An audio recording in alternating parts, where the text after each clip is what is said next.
Hello and welcome to the Confusion Wrestling Podcast, the last bastion of independent wrestling. I'm your host, Rob Kammer, and this week, do not let it be said that I am a man of many tastes, or actually do let it be said that I'm a man of many tastes, because this week we are bringing some musicians on the show. So, I've done movies, obviously I'm doing wrestling, and now we're bringing back the realm of music. But don't worry, unlike the Per Music interview, which you should check out, first interview by the way, it was like 4 years ago, the X-Bombers do a whole lot of wrestle stuff. They're huge wrestling fans and have done wrestling themes for Jeremiah Plunkett, BEEF, and most notably has done the theme to the Jim Cornette Experience.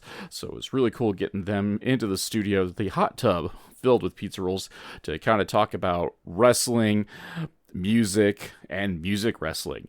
So, that being said, you know how I like to do things when we got guests in the studio. We're going to throw things right to the adverts so you can listen to the entire thing, uninterrupted. No interruptions for Blue Chew here.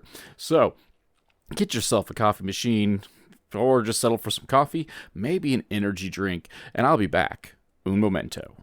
Hey, folks. The Confusion Wrestling Podcast has become a veritable hub of shopping and treats and all that sort of good stuff. Whether you need a sugar-free alternative to energy drinks in the form of Raise Energy, or maybe even, top-of-the-line ice makers, coffee machines, and other household appliances, all through my links section. All you got to do is wander down to the descriptor of this week's episode, check out the various links, click on them, and go shopping like you normally would. Heck, it's no difference. You just came in and just said Rob sent you. And that way, you can get the things you need, maybe even at a discount, and the podcast gets a kickback as well. So be sure to check out those links.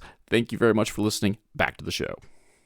And we're back, ladies and gentlemen, Confusion Wrestling Podcast. As I said at the top of the show, very special guest sitting in the studio tonight.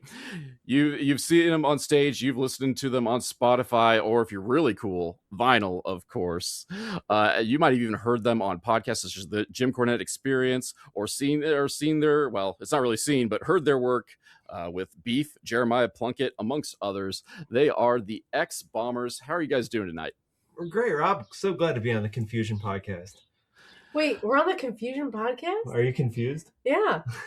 Okay, so am I. That's how I live my life. That's why I got the Confusion Wrestling Podcast and this here hot tub filled with pizza rolls. Oh, that's what that is. I was going to ask. I wasn't sure what that was. Kind of looks like for those not seeing what we have in front of us. It's like a GIF. Well, people listen. Oh, there's like a GIF in front of us that's pizza rolls, but it also kind of looks like it's like cat food, dog food. Yeah, I've heard pillows. I've heard a little bit of everything, and it's the size of the pizza roll as it relates to the massiveness of the dish is really what it is. Scale. And the hot. I think the artist is going for like the inflatable hot tub kind of thing instead of like a hot tub. Yeah, with pizza rolls. Oh, yeah. See, now I see it. Yeah. It's good art. You have to tell people exactly what it is, and then it makes sense. They just walk up to. And for scale, it's Pop-Tart sized. You think it's a hot tub full of Pop-Tarts? Well, it looks like it. Those are breakable. You can't be in a hot tub full of Pop-Tarts and just break all the time. Thank you. Fair enough. On that hot start, it's actually come up like as recording, and everyone knows I won't cut this, but this I've used it less as I've switched to the interview, doing interviews rather than just me rattling on incoherently like a regular neckbeard for 20 minutes. But that was like my way of just like making fun of myself and wrestling podcasters in general being like basement dwellers, except I was better than your average basement dweller because I had at least enough money to have a hot tub filled with pizza rolls. Okay, got it. Yeah, that's fair. And so like, although in all fairness, like we love wrestling podcasters. We love wrestling. It's like, listen, we like people. We're one of you. So Well, yeah, I was just saying, like, I make fun of this, and like, never mind, this podcast is like 6 years old, so like, it's not like I've just shown up to make fun of wrestling podcasters, without a lick of self-awareness. Yeah. I'm either painfully self-aware or oblivious, and there's not a whole lot. in between. Let's find out where that episode goes. there we go. So yeah, it's gonna be another one of those episodes where I'm given the podcast history, and then like the people who've actually listened to the last like 100 episodes or whatever are just gonna be like, oh god, he's doing that again.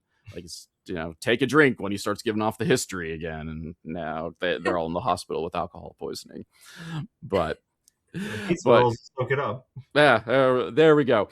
But we'll shift things back at you, because people can listen to me talk all by myself. They've done it for years. But my fan base may not be so familiar with your guys. So kind of, what's your guys' story? How did you guys come together as a band? Do you want the beginning, or how we found ourselves in the wild world of professional wrestling? However you want to frame it. It's your story to tell. So we were a band since 2010, and so we slogged it out in clubs and did the whole records and touring thing. We used to go all the way out to Denver, up to Minnesota, down to Florida and the East Coast. I mean, we would tour. And then at some point we decided to be taking like a weird different path, where we started playing 2-3 hour gigs at all these weird places. And out of nowhere in 2023, we're driving back from one of them, and we're listening to either the drive-thru. I think it was Jim Cornette's drive-thru. And Brian at the end of it was like, we're still looking for a theme, because for years they were using they started with No More Mr. Nice Guy with Alice Cooper on the Experience. And then they moved on to James E. It was like a parody. So I think they were getting hit with the parody. And so we're like, we were listening to all these like musicians record stuff. And I'm like, I think one of us turned to each other and we're like, we're in a band. We're in a band. We can write a song. I wish I knew. I knew I was a band to do this. And so we're like, okay, yeah, I'm going to go for this. And we had, for whatever reason, the way it was set up, we were playing the Illinois State Fair like 3 days later. So we had 3 days to write and record, Get the Experience. It was the first theme I'd ever written. Recording albums and stuff like that. You know what I mean? Like, you record songs. And so she's like, this isn't happening, is it? And so I was like, I got this idea for this song, and I palm mute it, and I'm just like the midnight and the rockin', and I hit Jim Cornette with that DCA, and she's like, we're doing this, aren't we? I'm like, yes. So we kind of drop everything and do it, and we send it into the show, and they play it, and we hear from just dozens and dozens of people, and then we didn't hear anything for a while, and so us being us, we're like, well, I can't just leave this alone. So we were like, well, we love the Experience, but like, tell them it'd be like 5% better if the X-Bombers were on it. So like hundreds of our friends were writing in the show. And so we put together this video clip. It's still on YouTube, of like Jim and Brian reacting to the song. They talked about it for like a month and a half after it was there. And Jim and Brian in his like baritone voices, like, Jim Cornette. It was awesome. And so we posted that at some point, and he was like, all right, these guys win. And so Jim and Brian both bought our fan club, which we put out, Get the Experience, on 7-inch record and shirt.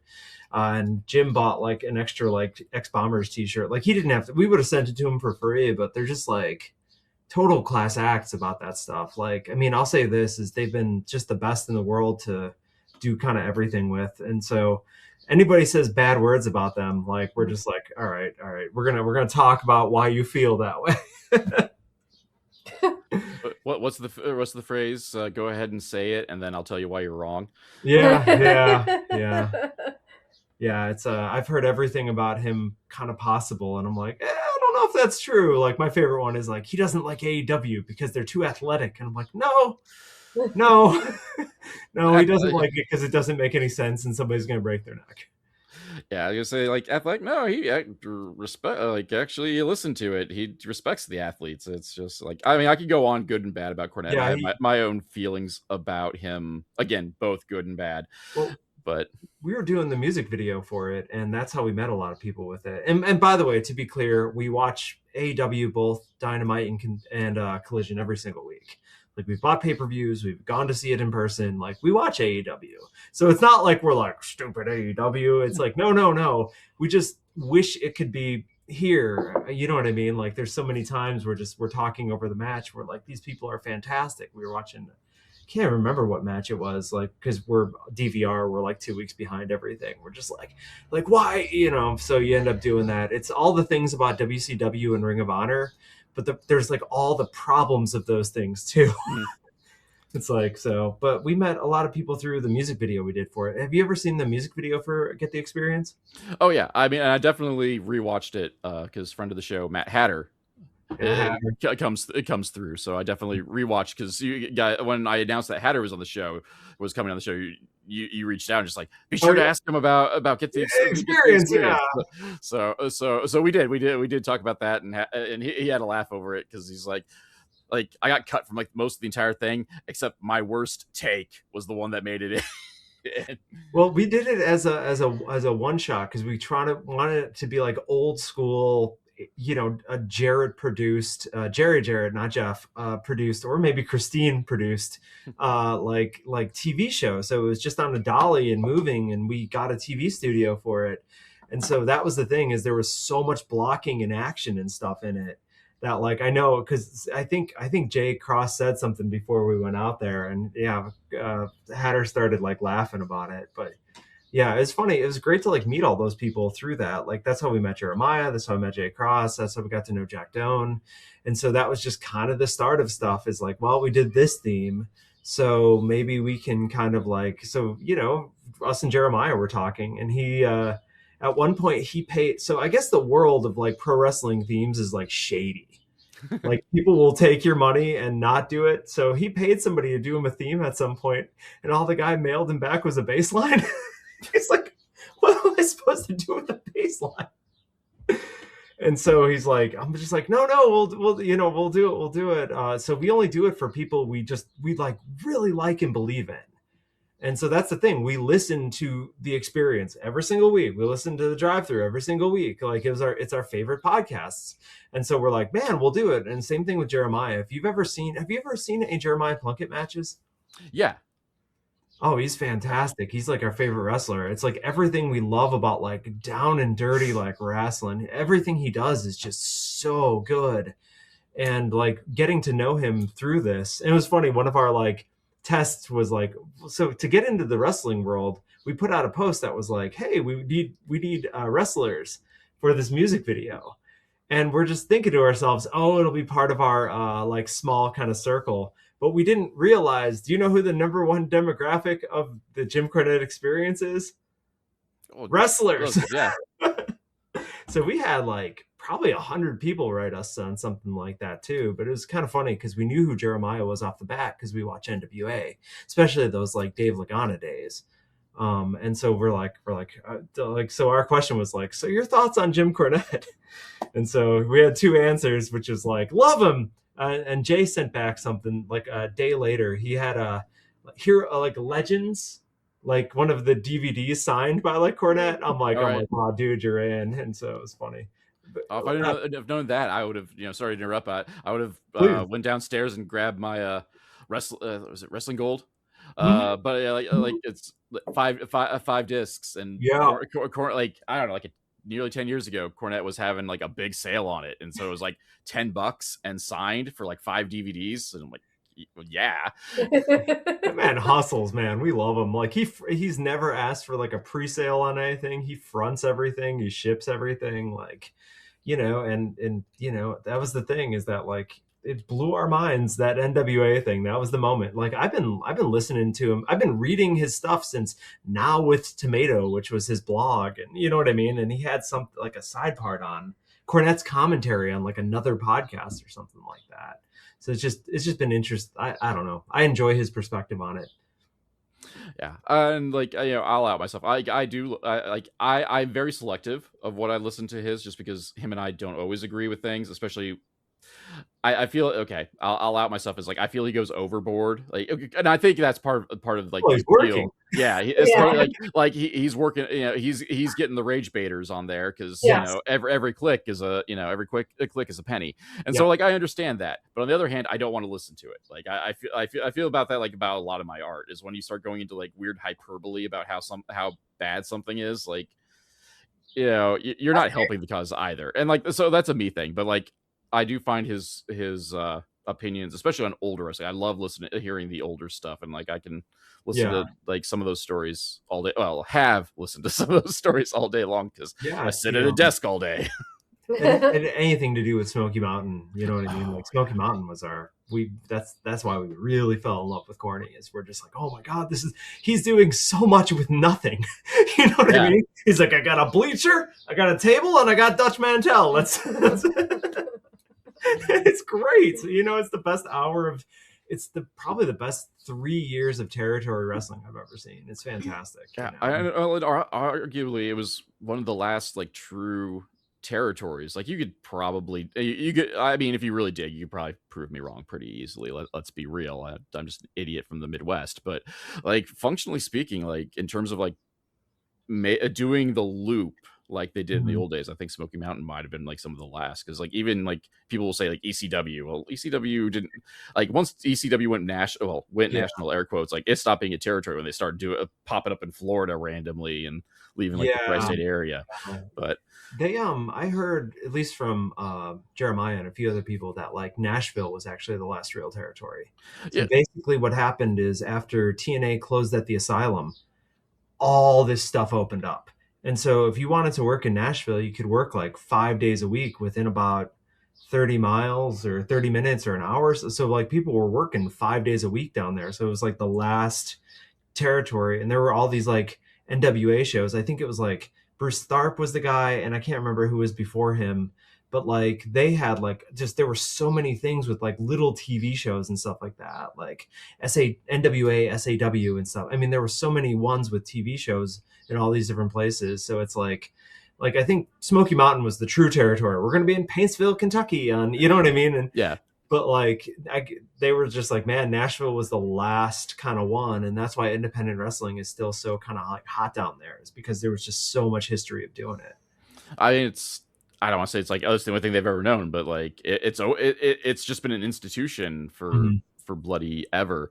And even without like USWA and, you know, CWA and, you know, all the, you know, the Bush that is the Jarrett Lawler chunk of the you know, chunk of wrestling down there.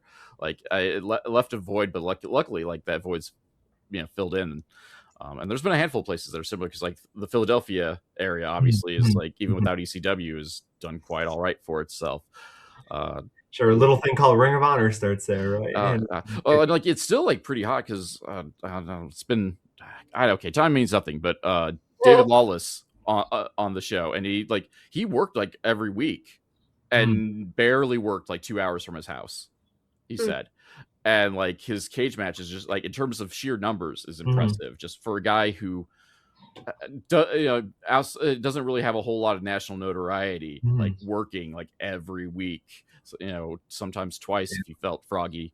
It's just, but it's, you know, there's these hotbeds that still exist, and still in like a really compact geological area or geographic area, excuse me. It's kind of like still crazy to go. That's where, for the most part, like I still got to drive, like as much as I do drive. Not as much as, you know, I implied in prior. Definitely not like crossing the 2 hour mark terribly often, but like sure. But like there is like just chunks a little bit everywhere, and it's great. A great time to be a wrestling fan, especially in this day and age of streaming. But I have to ask, since you've kind of like since we've opened the door up to like doing the themes, you know, in addition to the experience, you've done Jeremiah Plunkett's, you've done BEEF, love BEEF, and you know, and then Memphis Wrestling as well.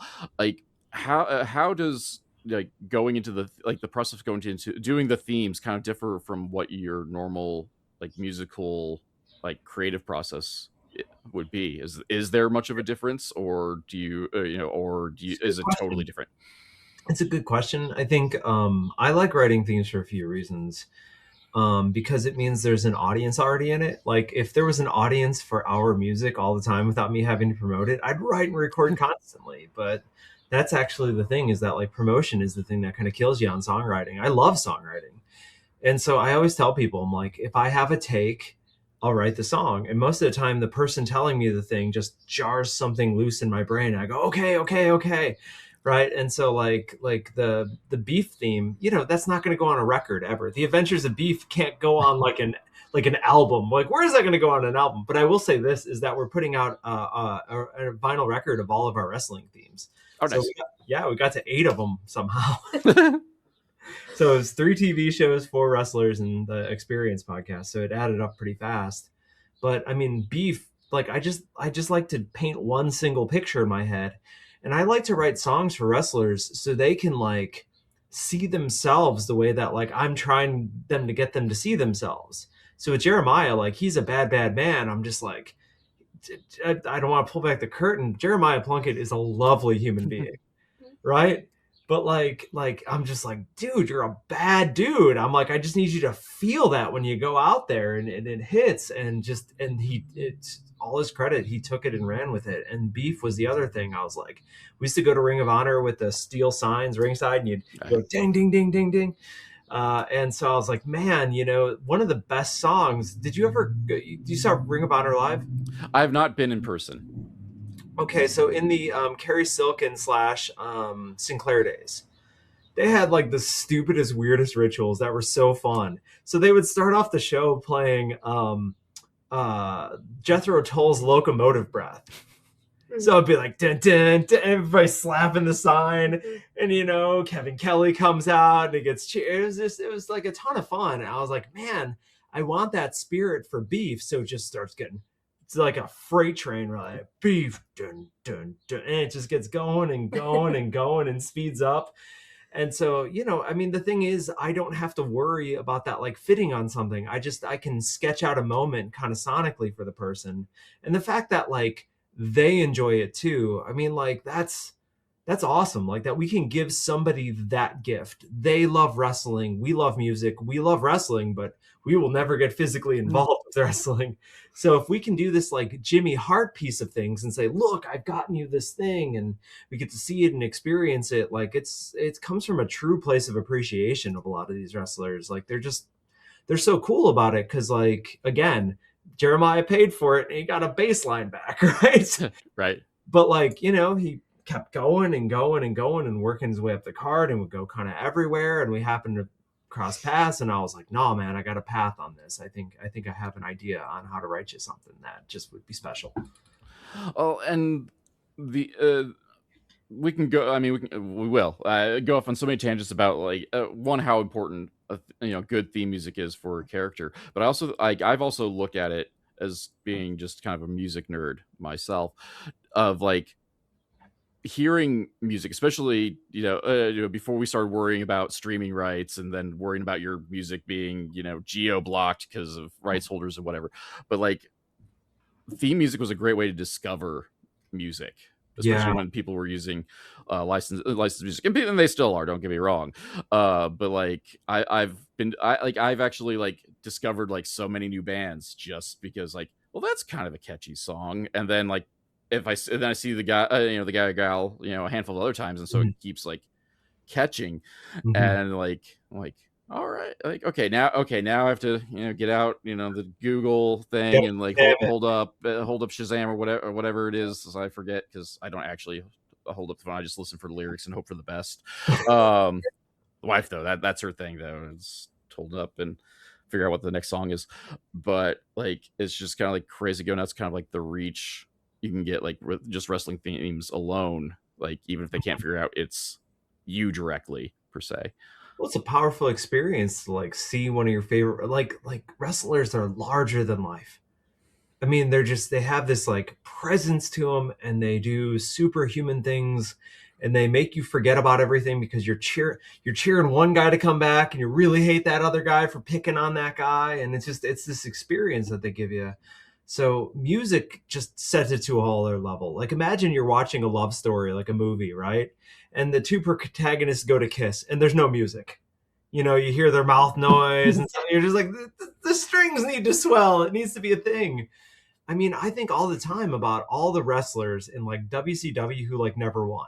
Like Disco Inferno didn't win a match for like 3 years, and everybody's like, Disco Fever. It's just like a theme can get you over. Yeah, a theme can get you over. And like if that's all it takes to get you in that conversation with it, like why would you not put all the love and attention you possibly can into this thing, And it's funny that like we talk about like Disco Fever with Disco Inferno, but they were just as guilty of like recycling themes that didn't make sense to recycle themes, because I think of the OG Hollywood Blondes theme, like was recycled for like Greg Valentine, which it actually kind of fit for Greg Valentine because he's kind of a no nonsense jerk character wise. But then they also put it on Marty Jannetty, which didn't fit whatsoever. Like, because he's still coming out doing his dress kind of like a rocker, doing things and like he was Showtime Marty Jannetty in WCW. Remember this? Yeah. I mostly just remember his feud with Raven, and then after that, I just Marty Jannetty's on tonight, sweet. But like, he had like in the early days of Thunder, he had like I don't know, like month-long feud with Raven that was actually oddly interesting, and then all the WCW is oddly interesting. 92 to 2001. The only thing I couldn't watch was late 99 when it was just like, oh my god, what did you do to my programming? Like as an adult, like now I'm, and this is like the great one. It was one of the greatest flaws of the WWE network, and now that they don't believe in putting up the old shows, but like as an adult watching like the C shows, Saturday night, worldwide, etc. Just because like you never knew who was going to show up, and like so like you never really knew like the matches were going to be a surprise because you never knew who's going to show up, and they're going to be at the same level of the card. So it wasn't going to necessarily just be a squash match. So you just randomly get Marty Jannetty versus he was Vincent / Curly Bill at that time, Virgil. And he was wrestling in Tommy Hilfiger jeans. I'll never forget that. It's place and time, baby. So 90s. And then like he just became like, and then just weird nerd stuff, like, and then Virgil became like a submission master just like randomly too. Like once the West Texas Rednecks. There we go. Talking. And speaking of a theme to get you over. Oh yeah. Right. I still break that one out just randomly. They were the thing was, so Jimmy Hart was like a really smart guy. He figured out that like if you could get morning DJs talking about the show, right, then the crowd you'd have all this free publicity. And I don't know if WCW really cared about it, but Jimmy Hart knew about it. And so he would like challenge every local DJ, and they would put it on before the match. It'd be a dark match. And so one time it made it where he was like, it was man-cowing him on a pay-per-view, and it was just a disaster. But like, I love the idea that he had that much hustle that he's like, nah, man, I'm going to go I'll wrestle a DJ in every town to try to get people to come to this show. But yeah. Jimmy Hart's his own magical beast, and like, he's still going. Like he's coming up this way like next month, and I'm hoping my schedule is clear enough to like sneak into a Comic-Con just to go talk to him for 5 minutes. You heard a rumor about it. It was funny. I can't remember who I was dealing with. I was with one of the TV shows. That's right. So Hub City Pro. And he was telling me a story about how it might have been Hub City. I don't know, but the Jimmy Hart story is that he called Jimmy Hart, and he's like, oh, hold on, baby. Let me towel off. I was in the shower.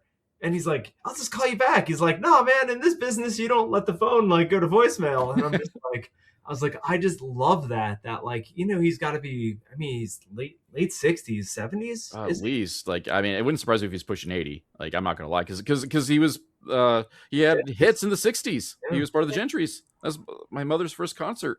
It was Jimmy Hart. Yeah, and he had some of the best music angle. That was another thing too, is that like music angles, like the best tag team nobody talks about was WCW Saturday Night 3 Count. How hateable was 3 Count? They had their own little boy band. What were their boy band names? It was like Evan, Shane. Evan, Shane, and Shannon. Oh God, it's just they had their little green. It's like they were so hateable, and they would always find the girl in the audience who was like, "Yay, 3 Count!" It was the best. And they added Tank Abbott to the mix too.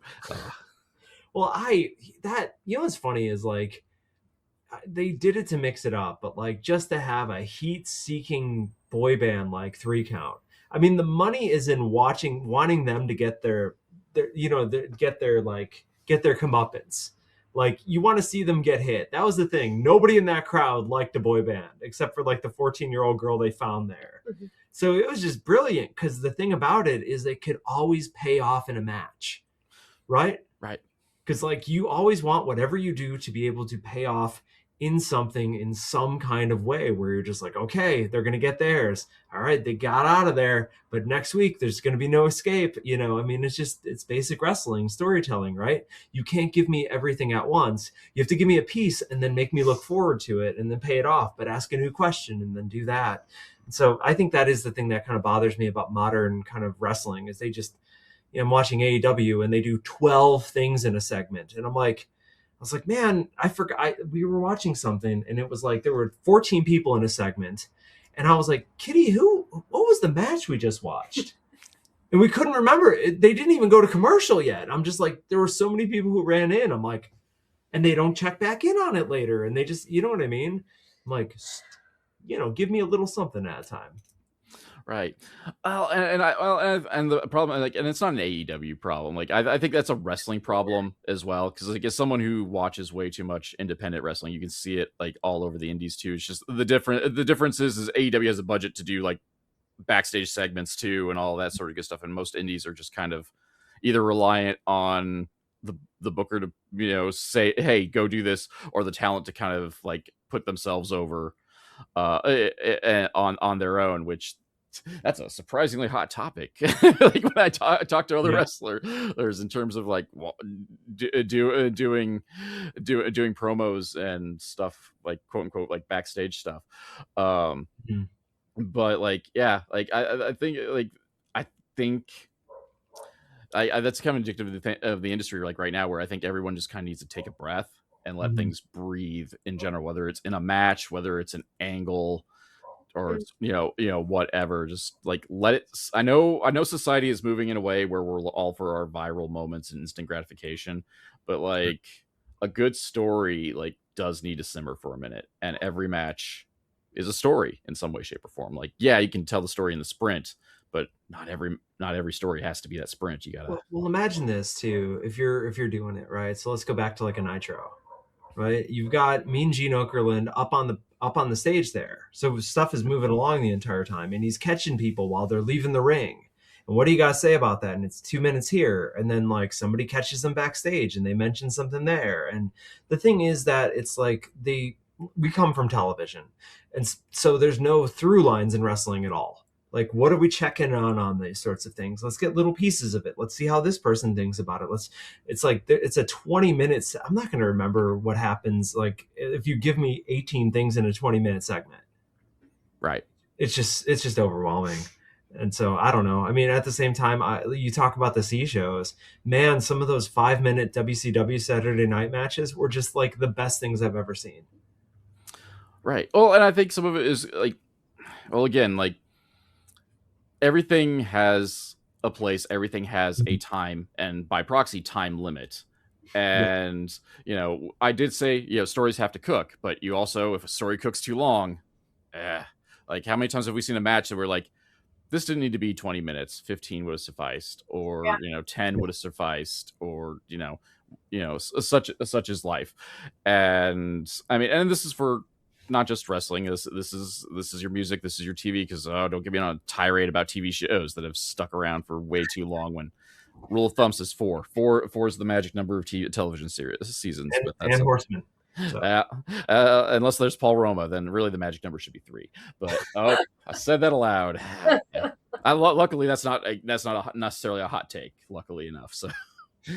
It's not my usual slandering of the one called Manders, where evidently I'm the only one that's crazy about that. But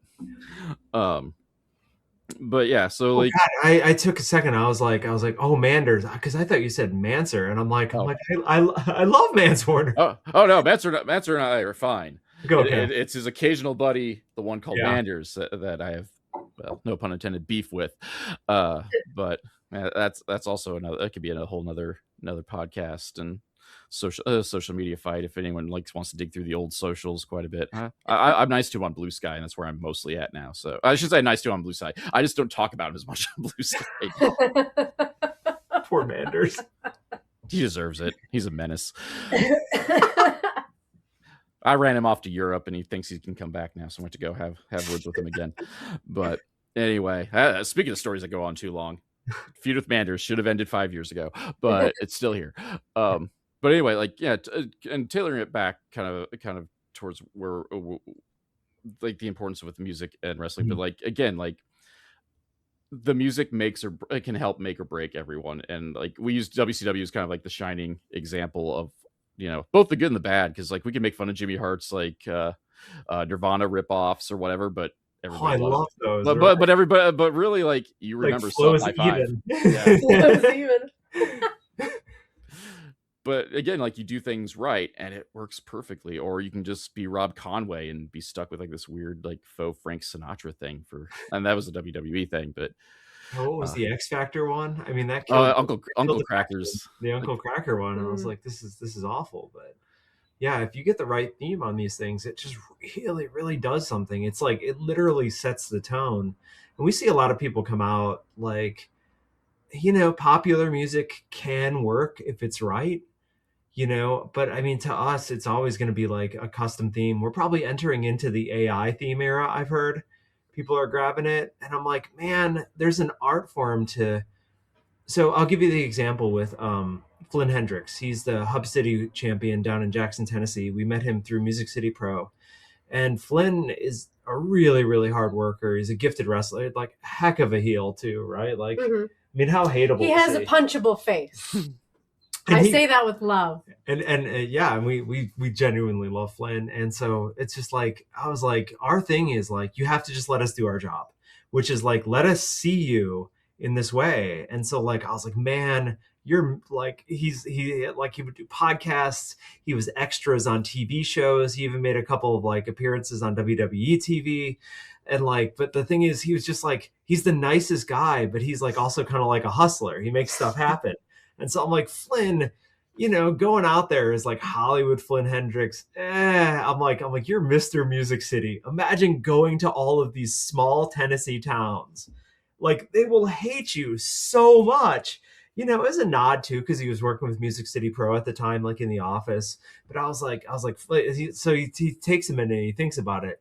He's like, yeah, because I'm like, dude, you're a new hot stuff Eddie Gilbert. Like, do you have any idea how much the world needs a hot stuff Eddie Gilbert? And he's like, because he's a big dude, and I'm like, go back and watch some of the promos and matches. And he goes back and he gets a hold of us. He's like, you were so right. He's like, and so that's what it is on everything is Mr. Music City. And he comes out and it has this thing. And it's like, Mr. Music City is a one-man enterprise. I mean, that's the line of the song. And it's just this sleazy sort of like almost a little bit of glam rock, sort of like a little bit of hair sort of like theme. And he just comes out and it's just so different than everything else that you hear it sounds like a song. It sounds like classic rock. It's about him.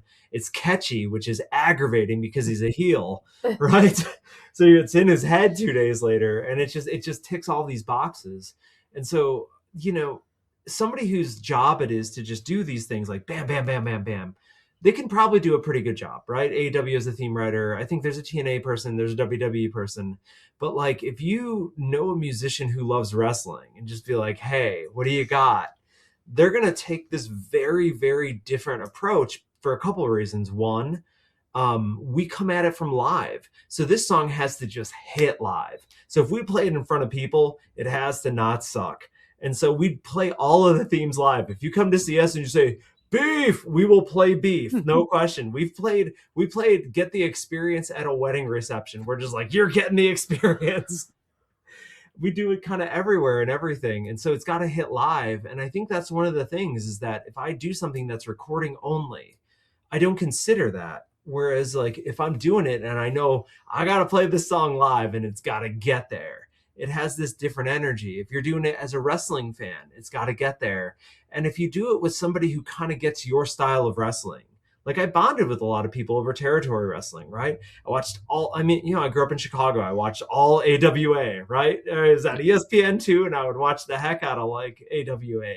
And I'd also watch weird stuff like AWF and later on AAW. I mean, I watched a lot of wrestling, and I think I was like, okay, this is kind of what works. This is kind of what doesn't. And we just come at it from a place of reverence. Like, we love pro wrestling. And so I was talking to somebody the other day and they were like, oh, they told me their favorite match. And I was like, my favorite match is the Wild-Eyed Southern Boys versus the Midnight Express. It was Bobby and Stan.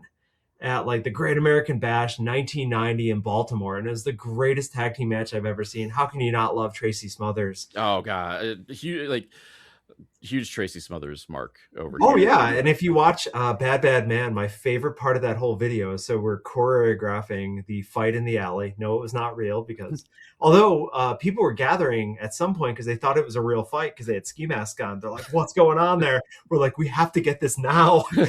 Get one take. There's too many people, and so like at some point Jeremiah says Tracy with the back fist, and I was like, "Oh!" I was like, "This is great." Like I will never not shout like my indie wrestling like street cred or like my going to indie wrestling peaked like back in like it'd been like 2013. Yeah, because time means nothing. Taking a pee next to Tracy Smothers in Pekin, Illinois. We were so I have a wrestling bathroom story. So we it's funny. It's I actually found your podcast through like we love MLW, right? And we watched for years. It's genius. What Court Bauer does with essentially nothing is really impressive. And so we would always try to go see it every time they were in Cicero, Illinois. It was an old boxing place, and there was only one bathroom. And so you're in the bathroom, so you see wrestlers. So one like somebody with their head wrapped. I'm like, oh, that's La Parka, right? And it was very like, but I had nothing. But so Joseph Samael, right, is washing his hands in the sink, and this guy walks up to him, and he's like, so you're a wrestler, huh? What's going out there? And he turns and he says, "Be careful what you say to a man washing another man's blood off his hands." I was like, I was like, this is the best thing I've ever seen, and it's in a bathroom in the middle of nothing. That's very Samael. Like, I have not had the opportunity to talk to him, but like I'm friends with people who interact with him a lot, and that's exactly like. I was like, such a good line. It's quotable, right? Like, how is this not in a movie? And it's perfect because it could be real, but it could also be kayfabe, brother. Like Didn't matter, man. That guy, like the guy next to him, like he like took. It's like all we know about wrestling. With its, he looked at him and took a step back and like left the bathroom, and I was like, that was awesome. Because I think to me, like there's these moments that I love. I love it when there's like if I'm watching a TV show, right, and there's a dead body on the ground. I don't need them to like pan around and break the 180 and show somebody back at craft services like winking at me and they're on their phone, right? I want to be transported. The fact that body is dead, that there's a police there, that there's a murderer on the loose. So when I watch wrestling, I want to be sold what's happening is real. Right? Like just as in that there's urgency with it and what's going on. It doesn't mean there's not room for comedy. It just means that everything kind of logically makes sense. And you're like, all right, I'm in. Like, we would go back and watch old Ring of Honor. And one of my favorite matches there was, it was Rhino versus Kevin Steen. Right? So Kevin Owens now. He'll always be Kevin Steen to me. And Kevin Steen had ruined something earlier in the night and they brought in Rhino. And there was a Briscoes match before it, and I don't remember a single thing outside of the match. My peripheral vision went blurry. I'm just up and yelling. I don't know I'm transported, and Rhino spears or gores Sinclair through a table, and like the roof came off the place. I've never been in a place where the roof comes off it. It just felt like it was sound. Everybody's jumping in this physical thing and everybody's reacting to the moments. There's no chanting, "This is awesome." There's no it's just people yelling and freaking out. And that's my favorite kind of wrestling.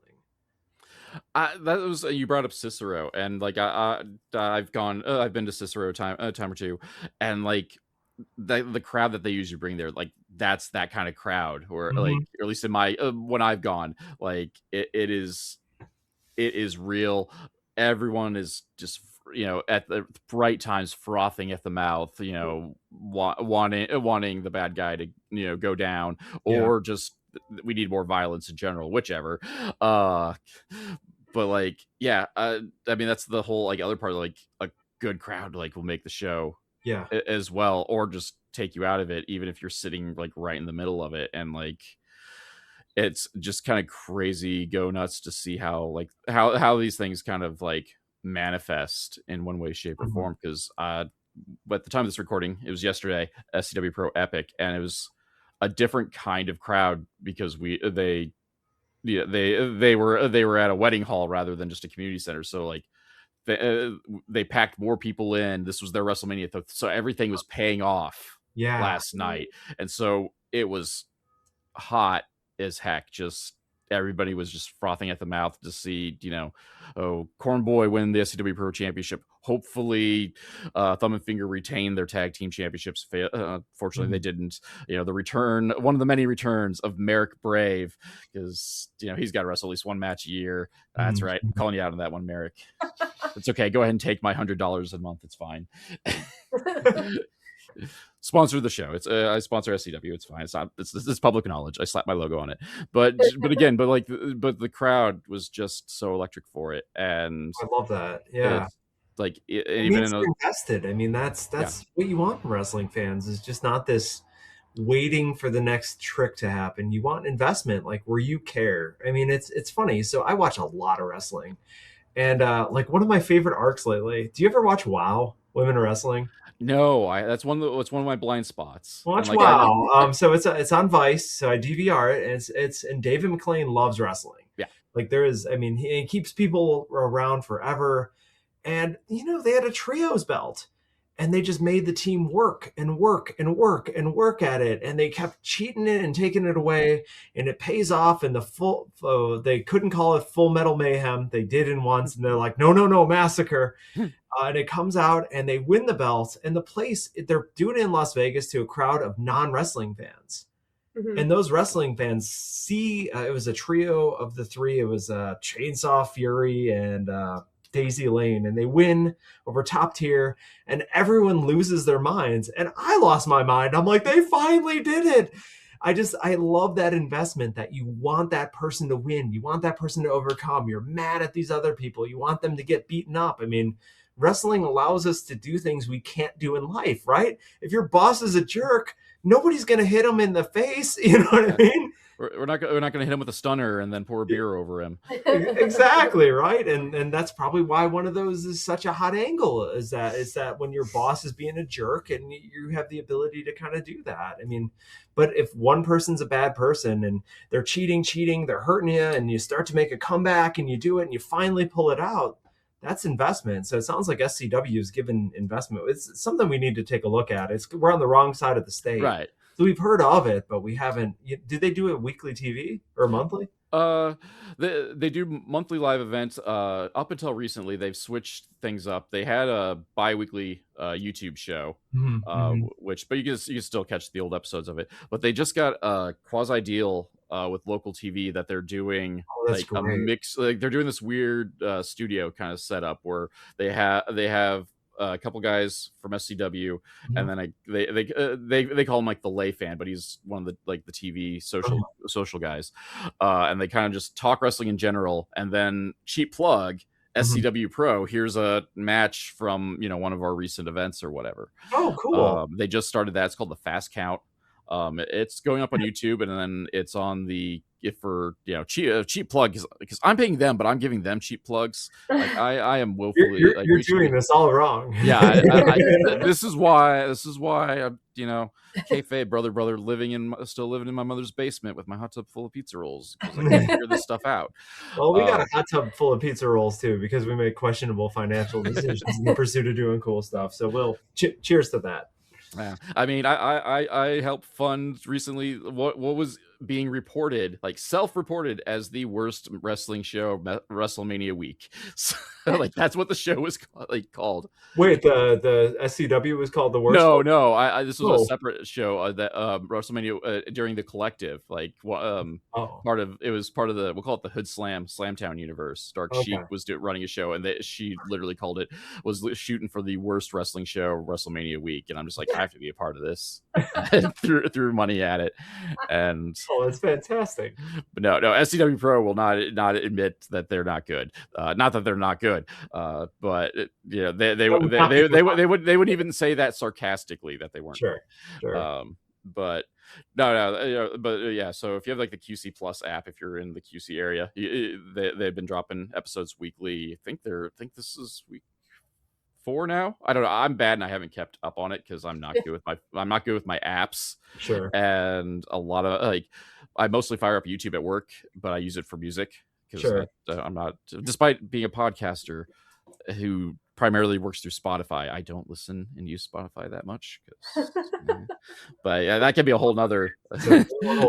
Yeah, so that's a whole nother argument where we start talking about consumerism and artist compensation, blah blah blah. But yeah, we won't bog that life down that much. But yeah, so like yeah, they're doing a lot of cool stuff up around this area, and like I will, and I've put it over in other episodes, but like this chunk of country is like a really good like indie wrestling hotspot because the Quad Cities has like 2 wrestling promotions, them and Honor Among Wrestling. We have Dreamwave, about an hour 15 minutes, hour 20 minutes down the road, depending on how fast you want to drive. Sure. There's a whole batch of stuff cooking up in north central Iowa, whether it's Central Empire Wrestling, Madhouse Wrestling, Social X Wrestling, etc. Zawa is close by too. They're doing good, they're doing good stuff, and then that's not even touching what's going on in Chicago and St. Louis area, where like they're killing it down there too. So like the Illinois Iowa area, and to a lesser extent Wisconsin and Minnesota, like has got a really strong scene. It's just the problem is that a lot of stuff you do have to travel like 3 or 4 hours to do that loop. So I don't think it gets some of the it doesn't get some of the notoriety as some other areas kind of do, just because it is comparatively speaking a larger area. But that's we're gonna be it's so we're doing a wrestling event, so we're gonna be the Outlaw Mud Show. We are. We're the Outlaw Mud Show in your territory. Oh no. I mean that a Pro Wrestling Epic will like randomly come up. Like they've been doing a couple of shots around Abingdon, so you're probably invading their faux territory more than I don't know, man. Galesburg, I couldn't tell you the last time it had wrestling. I mean, it's been a long time since somebody's ran Galesburg because there's just nowhere to run. Yeah, like I mean, I love and hate Galesburg. Just and partially because I don't feel like the city does enough to like bolster itself by having stuff available for its citizens and promoting like entrepreneurs to open spaces to do it. And like they've done, like don't get me wrong, they have done ironically as soon as I moved away they started doing better. I will say this though, there are a few people that are making a real difference. So that's Reserve Artisan Ales. They're the ones doing this, so they're doing a radically different sort of thing. So I mean, Blake from Reserve Artisan and Lindsay came down to see us.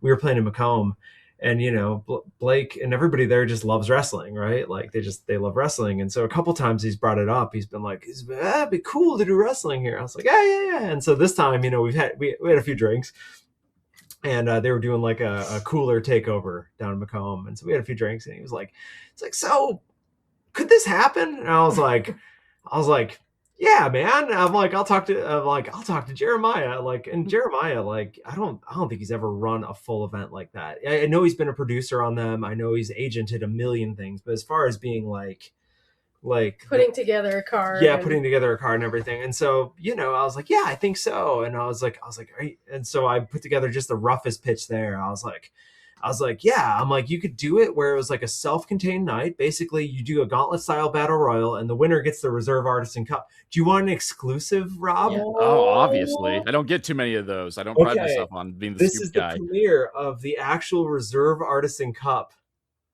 Ooh.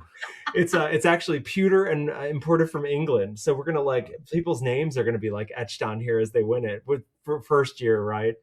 And so I was just like, yeah, and we'll do qualifiers as the opening matches, right? So you can have like 4 or 5 matches, 1 tag match. And so I was like, it'd be really cool to bring some like Tennessee style wrestling up to like Illinois, because like it's just so engaging and it's just so, I don't know, immersive like that.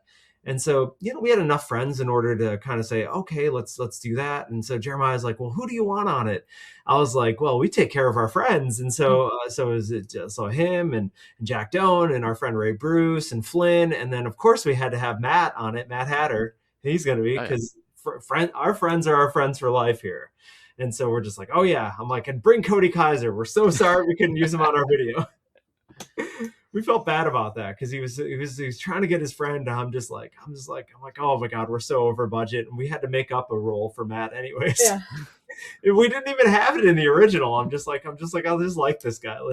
He's a grip now on screen. I mean, that's kind of how Hatter kind of goes through things. My experience with him, like I'm a recent discoverer of Hatter, and like my experience was just like, he's just there. So, and he's cool. So let's, we'll find something for him. It'll work out. He'll go. So we had a powder spot in it, right? Like a baby powder one. And so Hatter was so on during it. He took his grip duties seriously. So he was like vacuuming off everybody in between takes and stuff.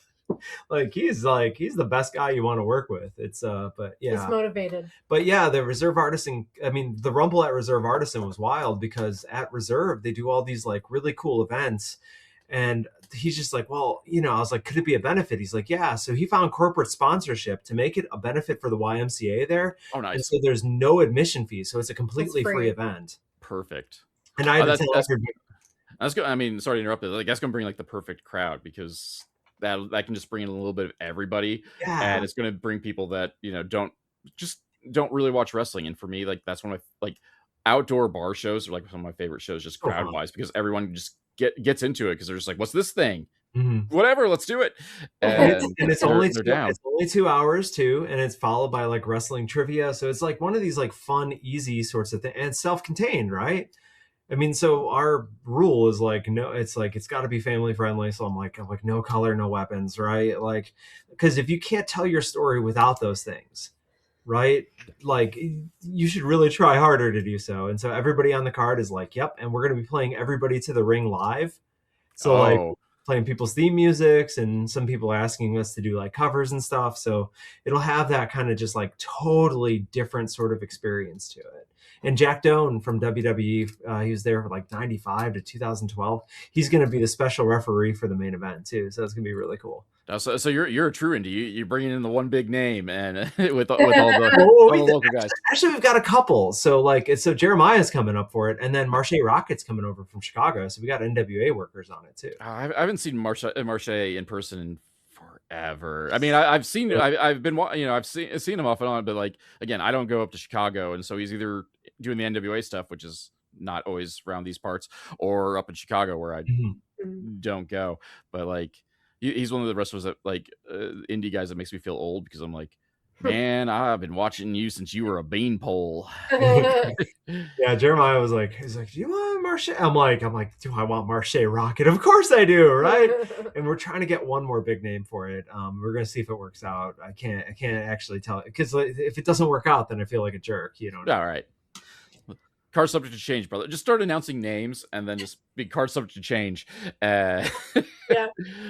And it's gonna be good though, because it's a really small card, so we're picking just like really good talent for it, like we are, right? It's Jeremiah, but we are supportive of that really good talent. You're an executive producer. You get final say yes, no, right? That's how that works. That's how you pick them. I mean, we bought the cup. I mean. And they're gonna brew a beer for it too. It's gonna be awesome. They're brewing a pile driver pilsner, and like, can you imagine the moment the person's gonna win and they're gonna drink the pile driver pilsner out of the? It's gonna be such a great moment. It's gonna be so fun. And it's not, and even better, it's not an IPA. So, not much of a drinker, but IPAs, man, so overdone. That's a whole nother diatribe. The thought is, you need a summer wrestling beer, and that's gonna be a pilsner. Something after you mow your lawn. You need a beer for that, and that'll be this. And then the great irony is, I don't think there's any grass like in a 5-block radius of the brewery. No, definitely not.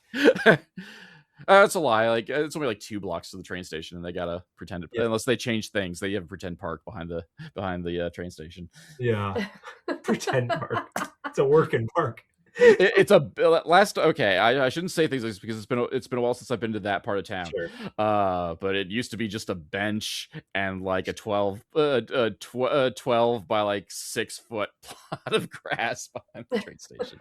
It's like, kids, go to the park and play. Wait for bus. It's like it's the most like Galesburg thing. Like, as someone who's spent a good chunk of their life there, lived there for 10 years, went to college there, so sure, yeah, it's a lot there. So but it's like, yeah, reserve is kind of a game changer there, because they're just cool, and they do stuff like that, you know what I mean? Like they're community focused people. Yeah, they make stuff happen. I like that. Yeah, which is crazy, because like when they first like put the plans in, like I'd heard, like my friend still lives out there, and he's just like, yeah, it's just a brewery, they're not doing anything, they're just and then like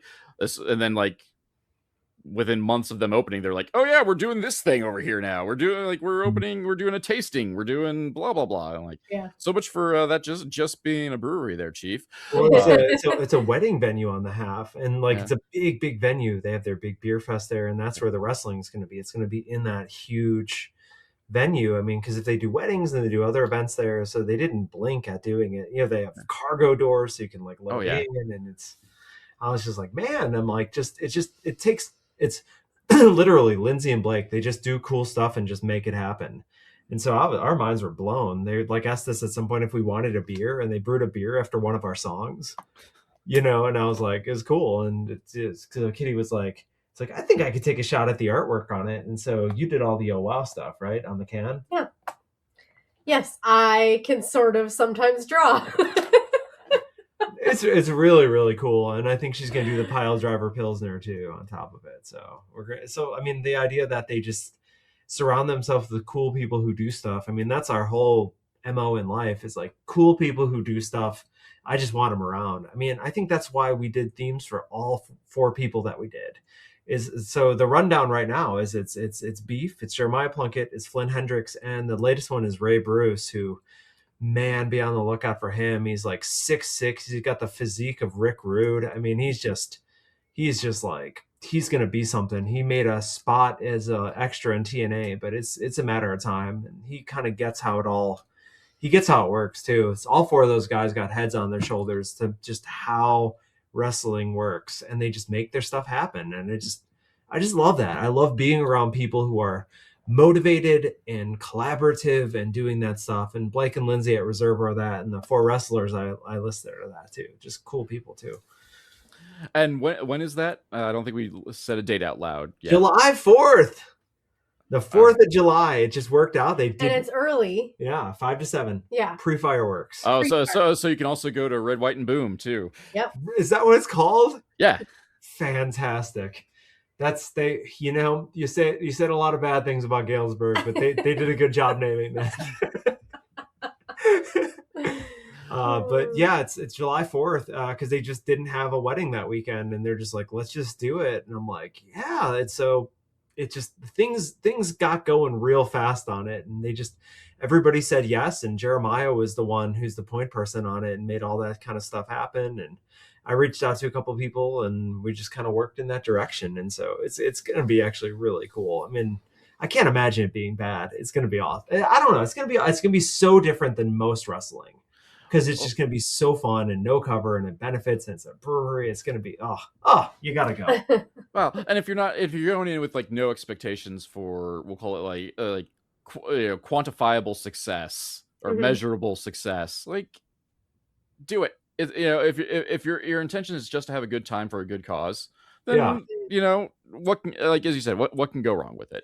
Well, there's no pressure. It's not like we're starting an organization and have to run next month. Right.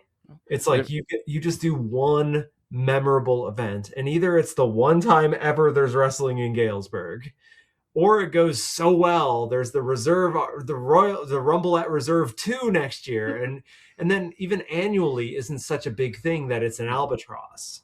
You know, you can do anything once a year, you know? Yeah. And in theory, like, it should smooth itself out, because now that all the people that, that you do it once, you learn the ropes to doing it, and you can streamline the process a little bit too. So hopefully, should number 2 happen, it should be a little bit smoother.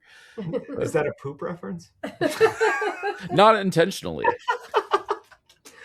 We're children. Sorry. No. But I think that's the poop jokes are the perfect way to wind things down here, because we're not going to top that. Let's be realistic. Nothing tops a good poop joke. So outside of Rumble at the Reserve, like, where can we find you guys online? Where are you guys performing in the near future, and anything else that you need to plug in the meanwhile? Oh, we're gonna plug everything here. It's just what we do. So our goal as a band is we took it from a wrestling territory. We work like a territory. We're in every town around Illinois. So we're Wisconsin, Iowa, Illinois, Missouri, Kentucky, Ohio, Indiana. You know what I mean? So are we in the Quad Cities in like 2 weeks? We're at Bootleg Hill here in a couple weeks. The meatery in the Quad Cities. So we're rocking out there, which we're excited about. Do you have a date on that? Because I'll put that in the calendar. I will stop the podcast. No way! And so I can put it in my calendario. So it's a Friday, May 8th. So yeah, Friday, May 8th. Oh, that's a maybe. But right. That's the hottest reserve I've ever had on that, so that works cool. Just because, like, and pulling back the curtain, and probably should say this more like on air, but the wife partially travels for a living, and Fridays are her usual when she comes back. So it depends on when she gets back, and it's because it's airline travel. So Lord only knows, like. Even if she says, "Oh, like I'll be back," I'll be back 11 in the morning. Well, nope. When you're using 2 connectors or whatever. But if she feels like she needs a glass of mead and some rock and roll, I think we can make that happen. There we go. I'm just more worried about being available at a proper time for that. Totally. For that because there have been times where, like, I picked her up at like 9 o'clock, and I'm like, I didn't even know the airport was open that late. And technically it's not, but the doors are open so we can get out. And I'm like, okay, that's fair. But yeah, we're all over. We're the only band in the world who updates our .com at thexbombers.com. We've got like 10 shows in May. We're all over. We're in, it's Decatur, Davenport, Lisle, Illinois, which is just outside Chicago, Galesburg, Northside Chicago, and Waukegan. I can just go down the list of kind of like we're just all working the territory. Working the territory because we can come back. That's the idea, so we can come back and see you again and do that stuff and come back with something a little bit special, a little bit different. So we're always doing that kind of cool stuff. And then obviously the Rumble at Reserve on July 4th, that one's going to be cool. So if anybody's, if there's any area listeners to the Confusion Wrestling podcast, like, yeah, come on out. Like, it'd be great to meet like listeners and all the wrestlers on the bill. Glad to talk to you. If you end up making it too, you know what I mean? I'll make all the introductions. This is our friend Rob. Rob, this is Flynn. And talk each other's heads off. And maybe, just maybe, you can clean up at the pro wrestling trivia at the end of the night as well. I'm a ringer at, not to pat myself on the back, a ringer at regular trivia. Okay. And the last one I did, I felt bad because it was supposed to be for. There's going to be all wrestlers there too. Yeah. And like wrestling, so it's going to be competitive. So we're going to see how that goes too. And that was part of it, is that some of the people coming in from Tennessee and us, we're just all staying in Galesburg. So it's going to it's you know what I mean. So we're going to have some beers and talk wrestling, and you know what I mean. It's going to be just like one of the. I think it'll be a special night, and so that's kind of why I'll leave it at. And if people want to be amazing and do things like stream our stuff or write us, we're at the X Bombers on every social media except for TikTok because we don't understand it. But we're on all the places, and if people write or people see us at a show and they're like, "Hey, we saw you on the Confusion Wrestling podcast," that's amazing. People come up to us from the Experience all the time, but they just call it the show. Like, oh, you do the theme to the show. You only have done one thing in your entire career. Well, hey, man, if I'm known for that, I'm not going to complain, right? It's still a pretty big thing, though. Yeah. I'm not going to complain. So we do that. We've got a wrestling record coming out with all these themes on it. And then catch us on like kind of anywhere else. We're on some pretty cool TV shows. I'll plug right now, like starting in August, we're going to be in Jackson, Tennessee, Hub City Wrestling, which is a half-hour TV show. It's on their ABC affiliate. It's one of those things in a small town that's just kind of on the build. And so we're on all these kind of weird places and involved. If anybody's listening to this and they're cool and they love wrestling, and especially old school wrestling, and they're ever looking for a theme, reach out and maybe something will shake loose in our heads and we can do something as clever as the Adventures of Beef. Well, there we go. And if I'm doing my due diligence as a podcast host, I'll try to throw a chunk of those links in the descriptor, and so hopefully people can easily copy and paste, because evidently most of the algorithm thingies don't like you to have a direct link in there. So they do not. But I'll put it there to copy and paste if nothing else. So however it goes. But thank you guys for coming on the show. It's been a blast talking wrestling and music and all that sort of good stuff in between, and got the things in my calendar. So hopefully, though, I'm really excited for Trivia Plus Wrestling. So and I'm not doing a whole lot else on July 4th. I'm not gonna lie. It's gonna be competitive, man. Like, it's gonna be. But it's good. I mean, I think it's gonna be good. Yeah, it's gonna be really. I'll bring my own steel chair. It'll be fine. There you go. Good. But thank you guys for coming on. It's been a blast. Absolutely, Rob. Thank you so much for having us. The Confusion Wrestling Podcast is a weekly podcast that is written and performed by Rob Kammer and hosted by Spotify for podcasters. The background music for this section is Ruined by Day, performed by Alan Schroeder. If you enjoyed this podcast and would like to help support, please like, subscribe, and tell your friends, family, and enemies. Leaving a review is helpful as well, because word-of-mouth advertisement is very important for us small podcasts. My social media links can be found in the description, but Twitter, Instagram, and Blue Sky are at The Nova of Cass. That's TheNovaofCass, and Facebook is MLW Confusion, all one word.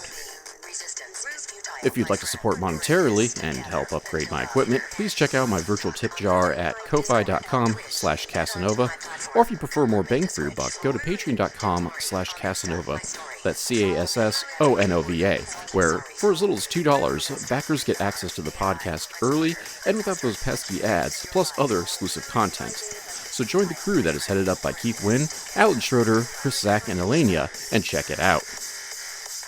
You can also find t-shirts, coffee mugs, and other merch at the Confusion Podcast store on Teespring.